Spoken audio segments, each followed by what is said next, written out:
Hi friends, எல்லாரும் எப்படி இருக்கீங்க? Welcome back to my channel Sai Aarthi's vlog. என்னோட சேனல் ஃபர்ஸ்ட் டைம் பார்க்குற மாதிரி இருந்தால் கண்டிப்பாக சப்ஸ்கிரைப் பண்ணுங்கள்.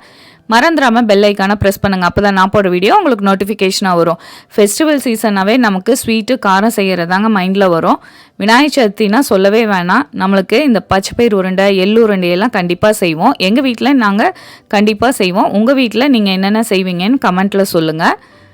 இன்றைக்கி வந்து நான் பச்சைப்பயிர் உருண்டை எள்ளு உருண்டை ரவை உருண்டை 3 செஞ்சுருக்கேங்க. ஃபஸ்ட்டு வந்து நம்ம பச்சைப்பயிர் உருண்டை எப்படி செய்யறதுன்னு பார்க்கலாம். ஒரு பேன் வச்சுக்கோங்க. நான் பச்சைப்பயிர் வந்து 1 கப்பு எடுத்திருக்கேங்க. நாங்கள் வந்து இந்த முழு பச்சைப்பயிரில் தான் உருண்டை செய்வோம். 1 கப்பு எடுத்திருக்கேன் பச்சைப்பயிறு. நீங்கள் கொஞ்சம் ஜாஸ்தியாக உருண்டை பண்ணுற மாதிரி இருந்துச்சுன்னா மெஷினில் குடிச்சு அரைச்சிக்கலாங்க. நான் கம்மியாக செய்கிறதுனால மிக்சிலேயே போட்டுக்கிறேன்.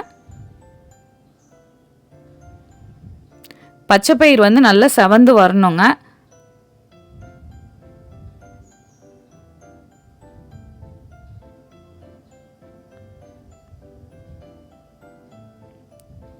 அடுப்பை ஆஃப் பண்ணிவிட்டு நல்லா ஆற வச்சுருங்க.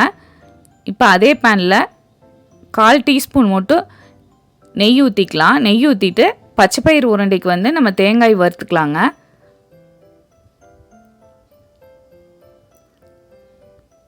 நீங்கள் 1 கப்பு வந்து பச்சைப்பயிறு எடுத்திங்கன்னா 1/2 கப்பு தேங்காய் எடுத்துக்கலாம், 1/2 கப்பு சர்க்கரை எடுத்துக்கலாம். நான் வந்து ரவை உருண்டைக்கு சேர்த்தி தாங்க தேங்காய் வறுத்துருக்கேன்.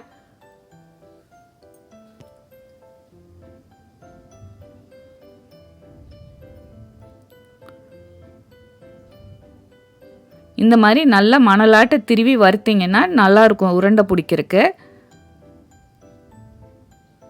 தேங்காய் வந்து கலர் மாறாமல் லைட்டாக செவந்ததுக்கப்புறம் நீங்கள் அடுப்பு ஆஃப் பண்ணிவிட்டு அதையும் ஆற வச்சுக்கலாம்.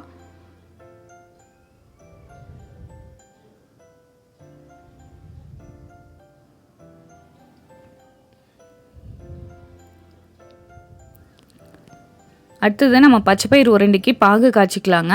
1 கப்பு பச்சைப்பயிறு எடுத்துருக்கோம். அதில் 3/4 கப்பு சர்க்கரையை எடுத்துக்கோங்க. 1/4 கப்பு தண்ணி ஆட் பண்ணிவிட்டு நல்லா கொதிக்க விடுங்க. இதுக்கு பதம் தேவையில்லை. இந்த மாதிரி கொதிச்சதுன்னா நீங்கள் அடுப்பை ஆஃப் பண்ணிடலாம். இப்போ நம்ம பச்சைப்பயிறு ஆறுனதுக்கப்புறம் நம்ம இந்த மிக்ஸி ஜாரில் ஆட் பண்ணி பவுட்ரு பண்ணிக்கலாங்க.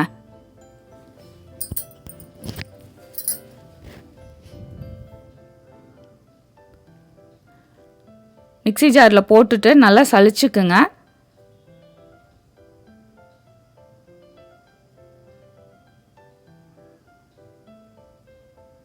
பாருங்கள், இந்த மாதிரி நல்லா நைஸாக இருக்கணும்.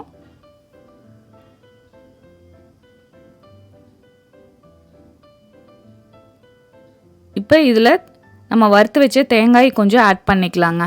1/2 மூடி தேங்காய் இதில் ஆட் பண்ணிக்கிங்க. ஏலக்காய் தூள் ஒரு 4 தட்டி அதையும் ஆட் பண்ணிக்கிங்க. நல்லா கலந்து விட்டுட்டு அதுக்கப்புறம் நம்ம பாகு ஆட் பண்ணிவிட்டு உருண்டை பிடிச்சிக்கலாம்.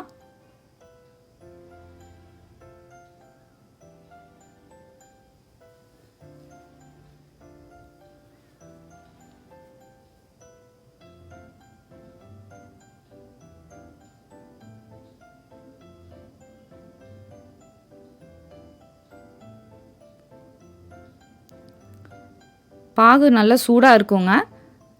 கொஞ்சமாக ஸ்ட்ரெயின் பண்ணிவிட்டு கொஞ்சம் கொஞ்சமாக ஆட் பண்ணிவிட்டு நல்லா மிக்ஸ் பண்ணி விட்டுட்டு உருண்டை பிடிச்சிக்குங்க.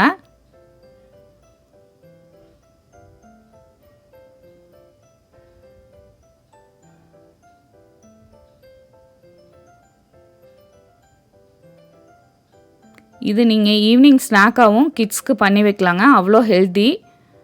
கொஞ்சம் ஆறுனதுக்கப்புறம் நீங்கள் உருண்டை பிடிச்சிக்குங்க. எல்லாமாவே நல்லா மிக்ஸ் பண்ணி விட்டுட்டு உருண்டை பிடிங்க.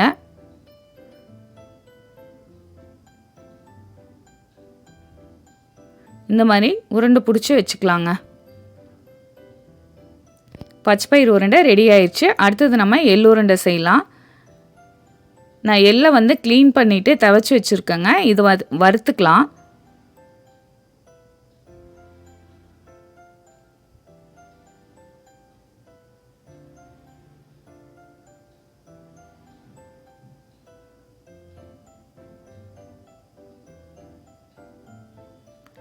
நான் 1/2 கப்பு எள்ளு எடுத்திருக்கேங்க.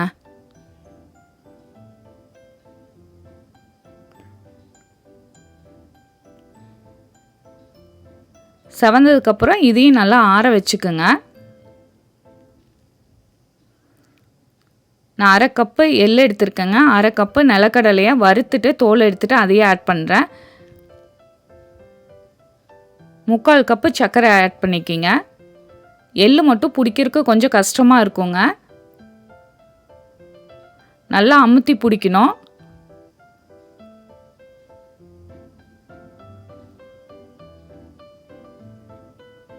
உங்களுக்கு பிடிக்கிறதுக்கு கஷ்டமாக இருந்துச்சுன்னா கையை வந்து தண்ணியில் நனைச்சிட்டு பிடிச்சிங்கன்னா உருண்டை நல்லா பிடி வட்டுரும். பாருங்கள், இந்த மாதிரி சூப்பராக உருண்டை ரெடி ஆயிடுச்சு. எள்ளு உருண்டையே ரெடி ஆயிடுச்சுங்க. அடுத்தது நம்ம ரவை உருண்டை செய்யலாம்.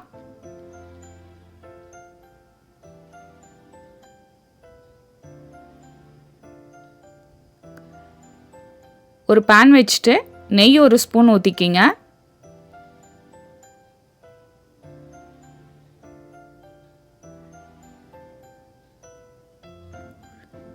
இதில் வந்து முந்திரியை சின்னதாக கட் பண்ணி ஃபஸ்ட்டு முந்திரியும் திராட்சையும் வறுத்து எடுத்து வச்சுட்டு அதுக்கப்புறம் நம்ம ரவையை வறுத்துக்கலாங்க.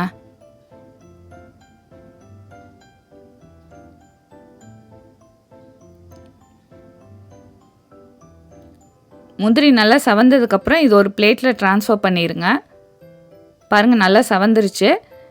அதே பேனில் ரவையை வறுத்துக்கலாங்க.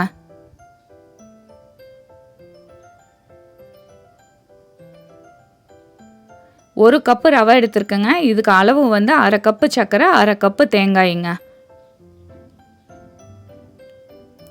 ரவை வந்து நல்லா செவந்துருந்துச்சுன்னா நீங்கள் அடுப்பு ஆஃப் பண்ணிவிட்டு அதையும் ஒரு பிளேட்டில் ட்ரான்ஸ்ஃபர் பண்ணிவிட்டு நல்லா ஆற வச்சுருங்க. இப்போ நம்ம சர்க்கரையை ஆட் பண்ணிக்கலாங்க. சர்க்கரை வந்து அப்படியேவும் ஆட் பண்ணிக்கலாம், இல்லைன்னா நீங்கள் பவுட்ரு பண்ணியும் ஆட் பண்ணிக்கலாம். நம்ம வறுத்து வச்சு தேங்காயும் இதில் ஆட் பண்ணிக்கிங்க. நல்லா மிக்ஸ் பண்ணி விடுங்க. மிக்ஸ் பண்ணிவிட்டு 4 ஏலக்காய் தட்டி அதில் ஆட் பண்ணிக்கலாங்க.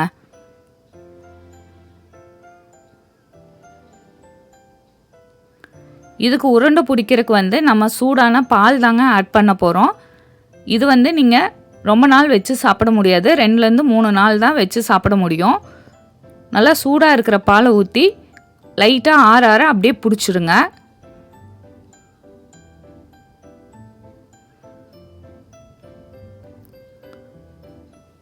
சூப்பராக ரவை உருண்டையே ரெடி ஆயிடுச்சுங்க. பச்சைப்பயிறு உருண்டை, எள்ளு உருண்டை, ரவை உருண்டை எல்லாமே ஹெல்தி தாங்க. நீங்கள் ஃபெஸ்டிவலுக்கும் பிடிக்கலாம், ஈவினிங் ஸ்நாக்காகவும் ரெடி பண்ணி கொடுக்கலாம் கிட்ஸுக்கு. கண்டிப்பாக இந்த உருண்டையை ட்ரை பண்ணி பாருங்கள். ட்ரை பண்ணி பார்த்துட்டு கமெண்ட் பண்ணுங்கள். உங்கள் ஃப்ரெண்ட்ஸ் எல்லாத்துக்குமே ஷேர் பண்ணுங்கள்.